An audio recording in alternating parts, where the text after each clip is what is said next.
देखिए, अगर आप भी अपना इनकम टैक्स का रिफंड लेने के लिए इधर उधर भटकते रहते हैं या आप अपने टैक्स कंसल्टेंट या सीए को बार बार रिप्लेस कर देते हैं रिफंड के चक्कर में, तो देखिए ये वीडियो ना आपके लिए बहुत इंपॉर्टेंट है। तो देखिए दरअसल हुआ क्या कि मेरे एक क्लाइंट ने ना मुझे फॉर्म 16 सेंड किया ना, तो बोलेगा सर ये ना मेरी आप आईटीआर जो है फाइल कर दीजिए, ठीक है, लेकिन फाइल करने से पहले ना मुझे बता देना कि मेरा रिफंड कितना बन रहा है। तो मैंने कहा ठीक है सर। हमने आईटीआर फीड कर दी। आईटीआर फाइल करने से पहले मैंने उनको फोन किया, मैंने कहा सर आपका देखिए इतना रिफंड आ रहा है। तो बोलेगा सर ये तो आप बहुत कम रिफंड करवा रहे हो, कोई ऐसा तरीका नहीं है कि सारा रिफंड आ जाए। मैंने उनको बोला सर आपका फॉर्म 16 जो है ना वो न्यू रिजीम के अकॉर्डिंग बना है और उसके अलावा आपकी कोई वैसे भी इन्वेस्टमेंट ही नहीं है कि हम ओल्ड रिजीम के अंदर जाकर कोई ऐसी इन्वेस्टमेंट दिखा दें ताकि आपका जो है टैक्स बच सके, टैक्स की लायबिलिटी कम बने। तो आपको न्यू रिजीम में बेनिफिट है, आपका इतना रिफंड जो है वो बन जाएगा। तो बोले सर चलो कोई बात नहीं, एक बार ये आप रुको मैं आपको बताता हूँ। तो मैंने कहा ठीक है। तो आईटीआर की ड्यू डेट नजदीक आ गई थी। मैंने उनको रिमाइंडर के लिए कॉल किया। मैंने कहा सर वो आपकी आईटीआर का क्या हुआ, आईटीआर पेंडिंग चल रही थी। वो बोले सर आईटीआर तो मैंने फाइल करवा ली। मैंने कहा फाइल करवा ली सर? तो बोले गए सर आप तो रिफंड ही नहीं करवा रहे थे, मैंने तो कहीं और से फाइल करवा ली, उन्होंने तो मेरा सारा टीडीएस रिफंड करवा दिया। मैंने कहा सर ऐसे तो पॉसिबल ही नहीं था,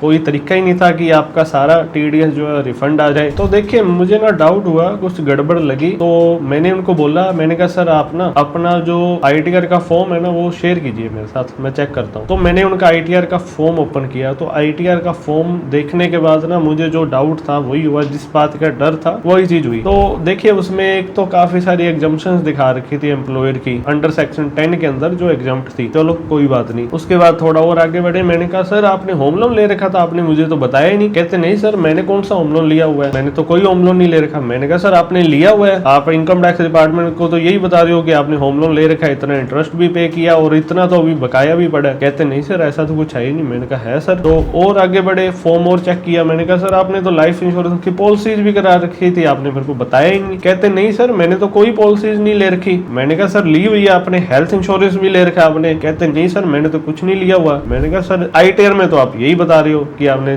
ये सब ले रखा है, आपने इसका क्लेम किया हुआ है। और आगे बढ़े। मैंने कहा सर आप तो यार पॉलिटिकल पार्टीज को इतनी इतनी डोनेशन देते हो, 2.5 लाख की मैंने कहा आपने सर डोनेशन कर रखी है। कहते सर क्या बात कर रहे हो सर, इतनी तो मेरी सैलरी नहीं है, मैं इतनी डोनेशन कहाँ करूंगा, मेरे पास कौन से एक्स्ट्रा पैसे पड़े। मैंने कहा सर आपने तो डोनेशन करी हुई है, तभी तो आप आईटीआर के अंदर दिखा रहे हो, आपने तभी तो अपना क्लेम ले लिया, रिफंड ले लिया टीडीएस सारा। कहते सर ऐसा तो कुछ है ही नहीं। तो मैंने बोला एग्जैक्टली सर ऐसा कुछ है ही नहीं, तभी तो आपका रिफंड नहीं बन रहा था। अब आपने ये सब चीजें दिखा दी, आप रिफंड ले रहे हो, तो क्या आपको लगता नहीं कि इनकम टैक्स डिपार्टमेंट आपसे पूछेगा, इसकी डिटेल लेगा? क्योंकि जब हमने होम लोन की डिटेल डाली वहां एक अकाउंट नंबर भी डाला, बैंक की डिटेल भी डाली, पॉलिसी लेते टाइम पॉलिसी नंबर भी हमने डाला, पॉलिटिकल पार्टी को डोनेशन करी तो वहां भी पैन नंबर डाला हमने पॉलिटिकल पार्टी का, आईएफएससी कोड डाला बैंक का। तो वो ट्रांजैक्शंस कैसे वेरीफाई होंगी सर? तो बोले सर अब क्या होगा? मैंने कहा सर देखिए पॉलिटिकल पार्टीज का तो ऑलरेडी कई सालों से नोटिस आ रहे हैं डिपार्टमेंट के कि किसी ने जेन्युइन भी करी हुई है ना, तो उनके पास भी आ रहे हैं कि आप इसको आईटीआर को रिवाइज कीजिए, अपनी टैक्स की लायबिलिटी बनती है उसको पे कीजिए। अब यहाँ तो आपने कुछ किया भी नहीं हुआ, फिर भी आप दिखा रहे हो, तो क्या कोई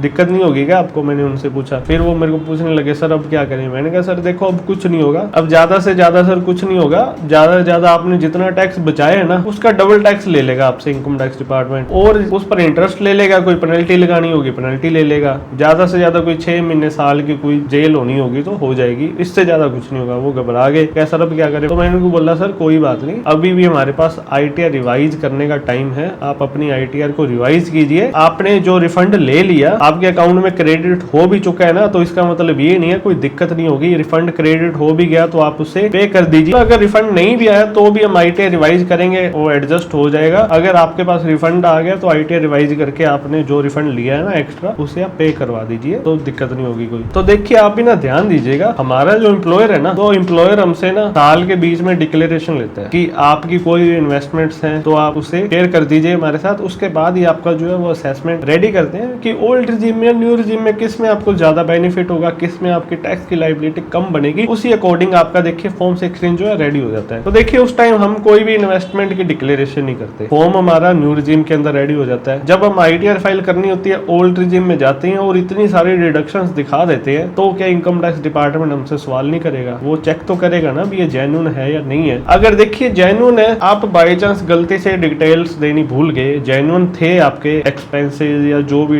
इन्वेस्टमेंट थी जेन्युइन थे, तो आपको घबराने की जरूरत नहीं है। लेकिन अगर आप फेक डिटेल्स दिखाकर अपना रिफंड ले रहे हो ना, तो देखिए ये चीज आप बंद कर दीजिए। आपको फ्यूचर में इसके बहुत ज्यादा कॉन्सिक्वेंसेज होंगे। ऐसा नहीं है कि आपके अकाउंट में अगर रिफंड आ गया तो मामला सॉर्ट हो गया, कोई भी प्रॉब्लम नहीं है। तो ये देखिए आपका एक भ्रम है। रिफंड आने के बाद भी आपको इनकम टैक्स का नोटिस आ सकता है। अगर आपकी इनकम 50 लाख से कम होगी तो असेसमेंट ईयर खत्म होने के 3 साल 3 मंथ के अंदर अंदर आपके पास नोटिस कभी भी आ सकता है। अगर इनकम 50 लाख से ज्यादा है तो असेसमेंट ईयर खत्म होने के 5 साल 3 मंथ तक आपके पास कभी भी जो है इनकम टैक्स का नोटिस आ सकता है। अब जो फाइनेंशियल ईयर था ना हमारा 25-26, इसका असेसमेंट ईयर खत्म होगा 31 मार्च 2027 को। तो यानी कि 30 जून 2030 तक और 30 जून 2032 तक आपके पास कभी भी जो है वो नोटिस आ सकता है। तो रिफंड आ गया तो इसका मतलब ये नहीं है कि आप बच गए। तो आप भी ध्यान रखिएगा, कोई भी फेक डिडक्शंस, फेक क्लेम दिखाकर अपना रिफंड मत लीजिएगा, आपको भारी प्रॉब्लम होगी। वीडियो अच्छी लगी तो देखिए वीडियो को जरूर लाइक कीजिएगा और कमेंट बॉक्स में आप अपनी राय जरूर बताइएगा कि आपकी क्या राय है इसके ऊपर। और ऐसे ही और अपडेट्स देखते रहने के लिए हमारे चैनल को सब्सक्राइब करना मत भूलिएगा। वीडियो में एंड तक बने रहने के लिए धन्यवाद। हंसते रहिए, मुस्कुराते रहिए। जल्दी मिलते हैं नेक्स्ट वीडियो में।